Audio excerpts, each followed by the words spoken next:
সম্মানিত সুধী মণ্ডলী, সবাইকে ভালোবাসা এবং শুভেচ্ছা জানিয়ে আমি একটি ভিডিও ফুটেজ প্লে করে আপনাদেরকে দেখাচ্ছি। আপনারা দেখুন এবং শুনতে থাকুন।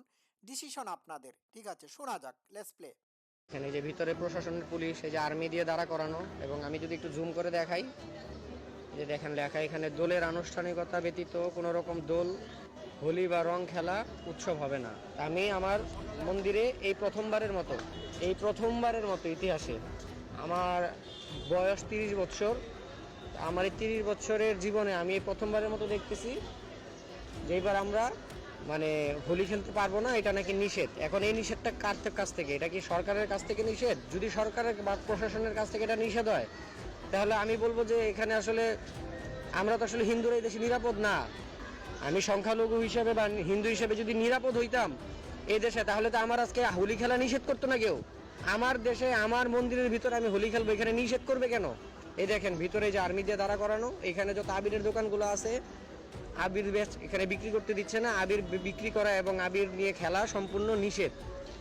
এখানে নাকি ঝুঁকি আছে, ব্যাপারটা এরকম।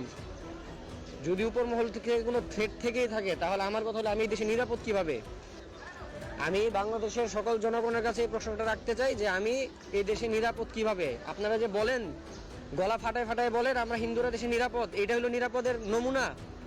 যে আমি আমার দেশে হোলি খেলতে পারতেছি না, রং আবির খেলতে পারতেছি না, আমি আমার ধর্মচর্চা করতে পারতেছি না, আমি আমার ঐতিহ্য পালন করতে পারতেছি না। এই যে দেখেন পুলিশ দাঁড়ানো, ভিতরে আর্মি দাঁড়ানো, ভিতরে নাকি রং খেলতে দিবে না, এবার নিষেধ। এবার মন্দিরে আসলে হোলি খেলা নিষেধ। আচ্ছা দর্শক শ্রোতারা, আমি একটু থামলাম। পুরো ভিডিও ফুটেজটি আপনারা দেখেছেন, আপনারা শুনেছেন এই হিন্দু ভাইটি কি বলেছেন। ঠিক আছে, ঢাকেশ্বরী মন্দিরে বাংলাদেশের জন্ম হওয়ার আগ থেকেই দোল উৎসব হচ্ছে। এইখানে হিন্দু ভাই বোনেরা হোলি খেলতে যায়, মুসলমানরাও যায়। সব ধর্মের মানুষ হোলি খেলতে পারে। রং মাখামাখি, রাখি বন্ধন, এইগুলো সব ধর্মের মানুষের জন্য উন্মুক্ত, সবাই এ ঠিক করে। যেমন আমাদের ইংল্যান্ডে এখানে মানুষ দেওয়ালি পালন করে থাকে, হিন্দুরাও করে, খ্রিস্টিয়ানরাও করে, এমনকি কিছু কিছু মডারেট মুসলিমরাও করে থাকে। সেটা ভিন্ন বিষয়। এই সমস্ত আনন্দ নাকি ঢাকেশ্বরী মন্দিরে করা যাবে না, এটিতে নাকি ঝুঁকি আছে, রিস্ক আছে। আমি সরকারের কাছে জানতে চাই, ঢাকেশ্বরী মন্দিরে হোলি খেলার সময় রিস্কটা কি? কি রিস্ক? এটা তো বলতে হবে, ঝুঁকিটা কি? এখানে কি হিন্দুরা সন্ত্রাসী আক্রমণ করবে কারো উপর, নাকি এইখানে বাংলাদেশের হিজবুত তাহরির জামাত শিবিরের কোনো জঙ্গিরা এসে আক্রমণ করবে? তাহলে ঝুঁকিটা কি? বাংলাদেশে কোনো হিন্দু কি কারো মন্দিরে, মসজিদে অথবা বাজারে গিয়ে সুইসাইড বোমা মেরে কাউকে মেরে ফেলে দিয়েছিল? উত্তর হচ্ছে না। তো বাংলাদেশের হিন্দু ভাই বোনদের মধ্যে যদি কোনো সন্ত্রাসবাদ চর্চার কোনো লক্ষণ না পাওয়া থাকে, বা তাদের এই ধরনের কোনো ইতিহাস না থেকে থাকে, তাহলে তাদের ধর্মীয় অনুষ্ঠানে কেন তারা তাদের ধর্মীয় অনুষ্ঠান করতে বাধাগ্রস্ত হচ্ছে? কারণটা কি? কারণটা কি? এখানে বলা হয়েছে যে প্রশাসনের পক্ষ থেকে বলা হয়েছে মন্দিরে মানে দোল উৎসবে হোলি খেলা করা যাবে না, করলে নাকি রিস্ক আছে। তো রিস্ক বা ঝুঁকিটা কি, এটির তো ব্যাখ্যা বিশ্লেষণ করতে হবে, এটি আমরা জানতে চাচ্ছি। আর যদি ঝুঁকি বা রিস্ক থেকেই থাকে, তাহলে নুনুস বা ইনুস বা বুইড়া খাটাস ডাকাইত খবিসের কি কোনো অন্যান্য ধর্মাবলম্বীদের ধর্মীয় উৎসব পালন করার জন্য কি কোনো নিরাপত্তা দেওয়ার তাকত বা শক্তি নাই? রিস্ক যদি থেকে থাকে, তাহলে এইখানে নিরাপত্তা জোরদার করা উচিত। তো রিস্কটা কার পক্ষ থেকে? যারা দোল উৎসবে হোলি, যে হিন্দু ভাই বোনেরা হোলি খেলবে, তাদের কাছ থেকে রিস্ক নাকি বাইরে থেকে রিস্ক?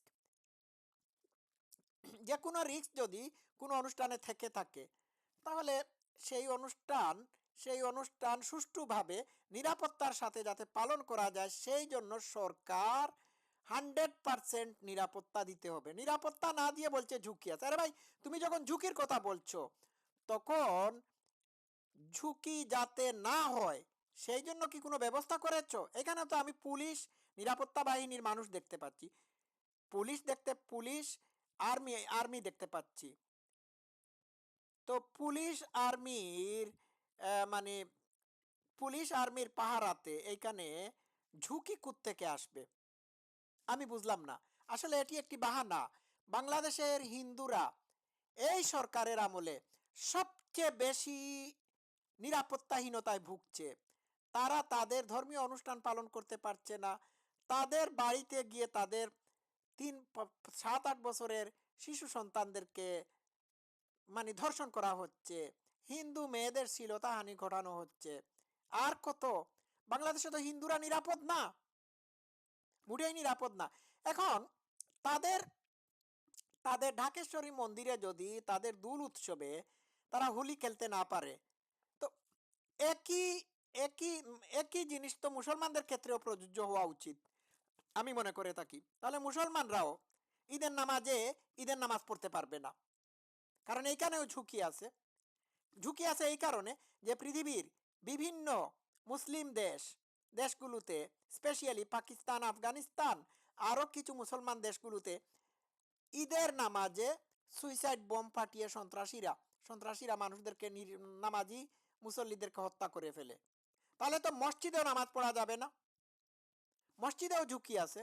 মসজিদে যদি কোনো সন্ত্রাসী ঢুকে গিয়ে যদি মুসল্লিদেরকে মেরে ফেলে, তাহলে এইখানেও ঝুঁকি আছে। তাহলে কি মসজিদে এক ওয়াক্ত নামাজ পড়া বন্ধ করা যাবে? উত্তর যদি না হয় তাহলে বৎসরে একদিন দোল উৎসবে হোলি খেলা বন্ধ করতে হবে কেন? কেন বন্ধ করতে হবে? ওয়াই? কারণ কি? হিন্দুরা তাদের উৎসব পালন করলে এইখানে ঝুঁকি থাকে, আর মুসলমানরা উৎসব পালন করলে কোনো ঝুঁকি নাই, কোনো রিস্ক নাই। আমি তো দেখতে পাচ্ছি পৃথিবীর বিভিন্ন জায়গায় মুসলমানরা যখন উৎসব পালন করে তখন তখন তখন তারা নিরাপত্তাহীনতায় ভুগে না। ইসলামিস্ট জঙ্গিরা বোমা ফাটায় না, নিজেদেরকে ব্লো আপ করে মুসল্লিদেরকে মেরে ফেলে না। পাকিস্তানে তো ভুরি ভুরি ভুরি ভুরি নিদর্শন রয়েছে। পাকিস্তানে মসজিদে এই কয়দিন আগেও তো মসজিদে ঢুকে গিয়ে মানুষ মারছে, মুসল্লিদেরকে মারছে। শিয়া মসজিদে বোমা ফাটায়। হ্যাঁ, তো কি হোয়াট দিস ননসেন্স? হিন্দুরা তাদের দেশে তাদের উৎসব পালন করতে পারবে না, আর আপনারা আপনাদের উৎসব পালন করতে পারবেন। হ্যাঁ, এতে কোনো ঝুঁকির সৃষ্টি হয় না।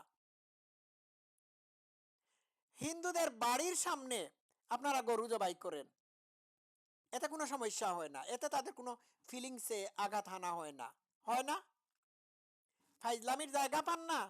ইনুস, তোমার আমলে বাংলাদেশে সবচেয়ে বেশি হিন্দুরা নিরাপত্তাহীনতায় ভুগতেছে। তোমার আমলে, তোমার তত্ত্বাবধানে হিন্দুদেরকে হিন্দুদেরকে বাংলাদেশে নির্যাতন করা হচ্ছে। এটি আর মেনে নেওয়া যায় না। সব সরকারের আমলেই বাংলাদেশে হিন্দুরা নির্যাতিত হয়েছিল, সব সরকারের আমলে হয়েছে। এর পিছনে বহুবিধ কারণ আছে, এগুলো নিয়ে বহুবার কথা বলেছি। কিন্তু ইনুস হচ্ছে হিন্দু নির্যাতনকারীদের পাহারাদার। একে যত তাড়াতাড়ি সম্ভব বিদায় করা উচিত। আমি বাংলাদেশের হিন্দু ভাই বোনদেরকে আহ্বান করব, আপনারা আবার রাস্তায় নামুন। আপনারা তো ইনুসের আমলে রাস্তায় নেমেছিলেন না।